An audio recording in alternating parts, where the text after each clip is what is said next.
Good morning and happy St. Patrick's Day Yes. to our community. We just wanted to join you, if you will, virtually and make sure that everyone's okay. We've gone through our first day of online school. Yes. We're now in our second. Day 2. And we wanted to check in with you and see how everybody was doing because we are concerned for our families and for our students to make sure that you're okay. And this is basically the only way that we're going to be able to do it, Right. other than emailing you directly or sending out some more or something. So the idea simply is this morning we'd like to have a conversation with our community, try to allay any concerns that you're having as we move forward with all of this, try to set some pieces in place that maybe you had questions about. And then explain that while we're in uncharted territory, we're beginning to chart some of this to make sure that you understand where we're coming from and make sure that your families are taken care of. So it is our concern. Our biggest concern is our families in this Right. community as they go through this process. Absolutely. Yeah. You know, and Dr. McKay said we're really in uncharted territory. So, you know, but as we're planning things, we should probably start with a couple of reminders and then talk about supporting our families. Sure. So the first thing is that I think everybody knows we are closed through March 27th. Absolutely. That means that our schools are closed. I know you see us here in the school building. We will only be here today and probably part of the day tomorrow, and then everything will be virtual. In fact, Dr. McKay and I will learn how to do some podcasts a little bit differently. So the next time you see us, it might be screencast. You won't see the wall behind us. Right. It might just be part of a webcam or something, because we have to learn how to modify our approach too. For these first couple of days while students are home, we are having our custodians completely sanitize and clean all of our buildings, disinfect everything. Everything is being cleaned, and the what they are using kills the coronavirus. So it's really important to know that when school reopens, if there was any kind of infection or exposure here in this district, that will be completely gone. And I really want to make sure that people know that, because when we reopen, we want you to feel confident that you're coming back to a healthy and safe workplace. You'll notice that we're sitting a little farther apart than usual. The social distancing is really important. We're following all the CDC guidelines, and we recommend that you do that at home as well. And I know that's really a challenge for so many folks, but those are really the important things. 2 other pieces of housekeeping. If you're having trouble, you should go on vtsd.com/tech. That is the tech portion of our website. There's a tutorial video there to show you how to log on to Schoology if you're having some trouble. By now, we think all of our children have Chromebooks and chargers, right? You were at the high school yesterday, I think, deploying some Chromebooks. We did that over the weekend too. Thanks Thank to you Matt. Dr. Thanks to McKay Matt and his team on Saturday. And Vinny Gagliostro and Russ Yep. Rogers and some other folks. Of course. So Yep. the Chromebooks got out on Saturday, and then yesterday we had a whole bunch of other people come in.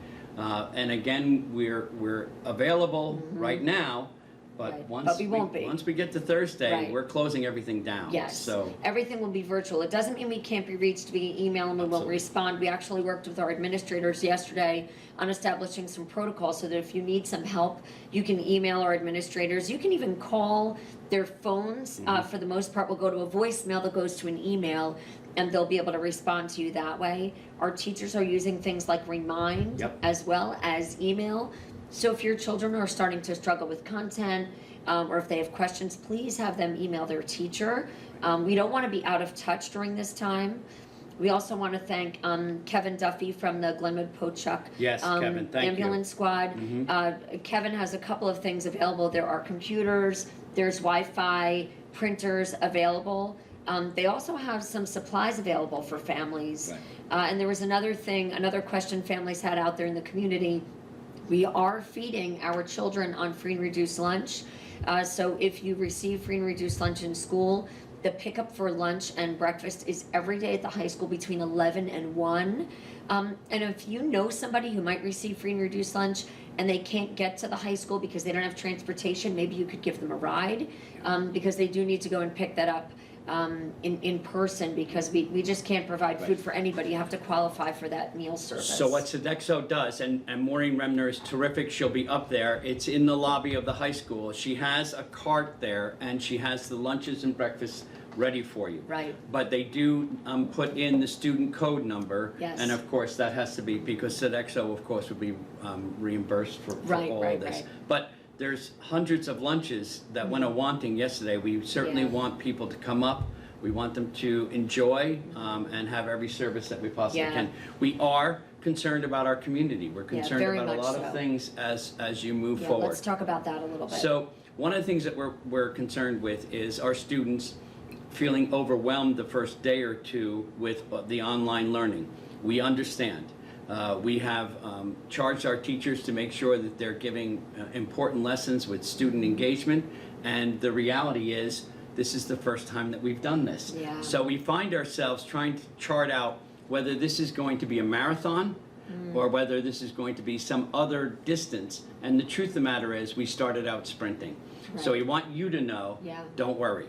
We're going to get this. We'll figure it out. We want our teachers to give everything that they possibly can to our students, but we also want our students to know that this is a time of learning, but not anxiety. Right. We have enough anxiety in our society, whether it's economic or the concern about the virus, Yeah. that we understand that people are under pressure. And we also know that there's some isolation that will come in the next couple of weeks Right. with this. So we are Absolutely. worried about that as Yeah. well. We are people who are communal.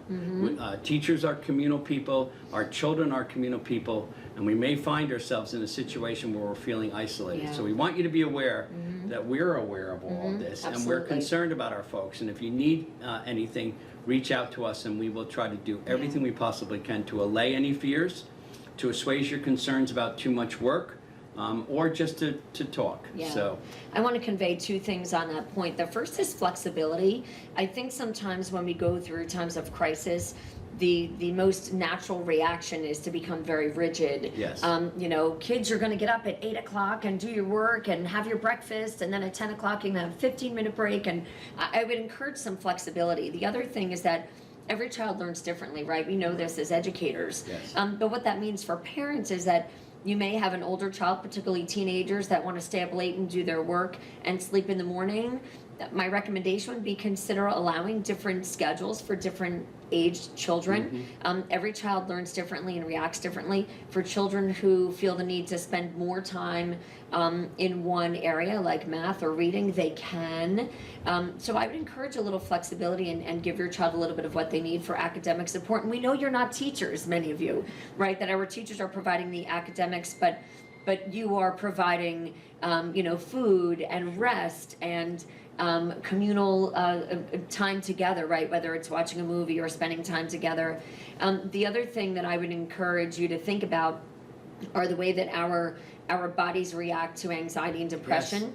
Yes, That we've all been kind of reading and hearing a lot about that loneliness Chuck was just talking about. So if you can get out and go for a walk, even if it's raining, grab an umbrella. It's really important to get some exercise and get those endorphins pumping a little bit. Those are happy chemicals that our bodies naturally produce when we have exercise, when we eat healthy food, when we get enough rest. So those things are really, really important. Again, it doesn't mean that you can't have any sugar, right? Because a cookie's always a good thing. Sure.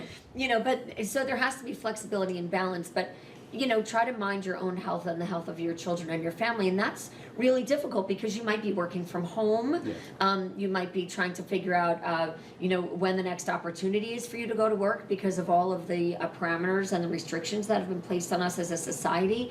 So not only are we in uncharted territory for education, we're in uncharted territory as a society. We've Yes. never dealt with this before. And we know our role in education is childcare. I mean, that's part of all Yeah, of this. absolutely. So we can't, we're not trying to minimize that at all. The burden has been placed on you. We Right. understand that. Yeah. This and was thank you for assisting us and working with us through Absolutely. this. This was a really, really hard decision. This was Yeah. not something that we were all No. excited about basically closing. We seemed Yeah. to be one of the In last fact, holdouts. yeah, I mean, we were considering not closing, but certainly understood the concerns about health. And look, I mean, with Yeah. all the things coming out from the CDC, we know that we did the right thing. It's very concerning. Yes, yeah. So the idea of this morning is to reach out to you and let you know that we are here. We'll do everything we can as virtually as possible. Right. One of the things that we've thought about is making connections to our students directly. Right? So- Talk about some positives. So what we're going to try to do is this. I'm going to do a 6th through 8th grade, maybe 9th grade, maybe 5th grade book club. I'm reaching out to the teachers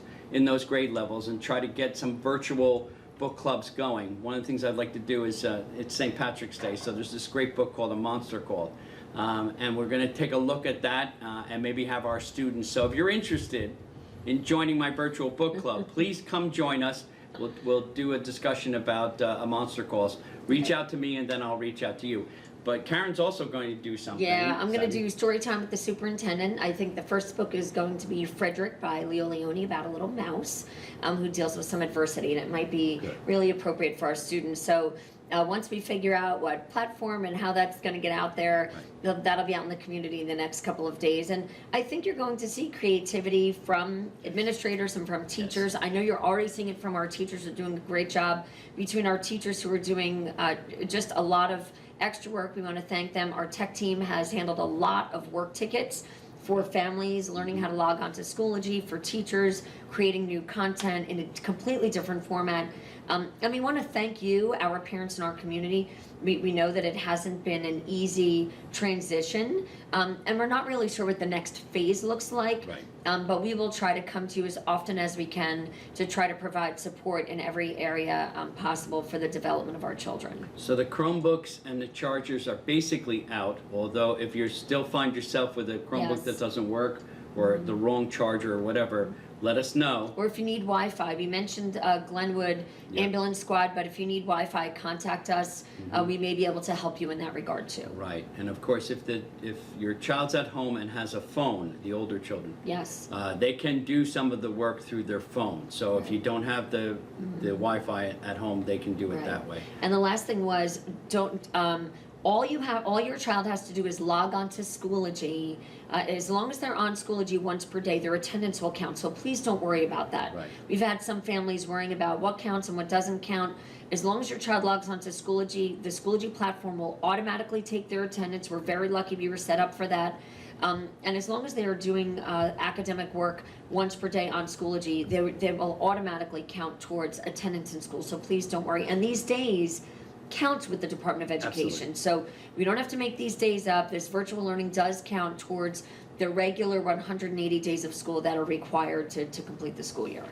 So we're sitting in a situation nationally and in the state and Yes. in our little town where it's almost oxymoronic to say, Yeah. with all this worry and all this anxiety, don't worry. Right. But what we want to say is we don't want to add to that anxiety. Right, agreed. We want you to know that we care about you and your families, your children, and we don't want to add to that anxiety. So if there's anxiety about schoolwork, let's try to assuage that. Let's try to diminish that and make sure that our children are cared for, our families are cared for. We know the economic struggle that many of you are in, either not being able to go to work or having to work from home Right. if you can. And manage your children at the same time. We know that's a terrible challenge. This is a true crisis. But so we don't want to add to that. We want to let you know, and our teachers want to let you know, that we will do the best we can to educate your child while we're away from each other. And if you need help, reach out to us. I mean, if you have ideas on how we can provide other things for the community Right. while minding,